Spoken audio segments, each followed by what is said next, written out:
আসসালামাইকুম বন্ধুরা, তো আমি বর্তমানে আছি নেত্রকোনা কেন্দ্র থানা সাহেবপুর বাজারে। ঠিক আছে, তো আজকে শনিবার, তো আজকে লইয়া আপনার দুইটা বাজার পাইব। ঠিক আছে, তো আরেকটা বুধবারে পাইব। তো আজকে বাজার কি পরিস্থিতি, গরু বাছরে কি দাম দর, ঠিক আছে, তো এটা আমি ওনার কাছ থেকে জানার চেষ্টা করবো, দেখি উনি কি বলেন। তো কিছু বলেন তো। সালাম আলাইকুম। গরুর বাজার তো একবারে কম, বাজারের দাম কম হইতাছে। গরু নেবেন নাকি? নিলে বলেন, দাম বলেন। তো গরু বাজারে দাম দর হইতেছে। ঠিক আছে, তো একজন পাইকারি না, উনি বোধহয় দেশি মালিক নিয়ে আসছে।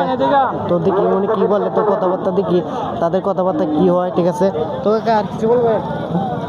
কি বলবো, কাস্টমার নাই তো বাজারে, যেটা বলবো আর একজন ব্যাপারী সাহেব আইছে, দেখি উনি কি বলে।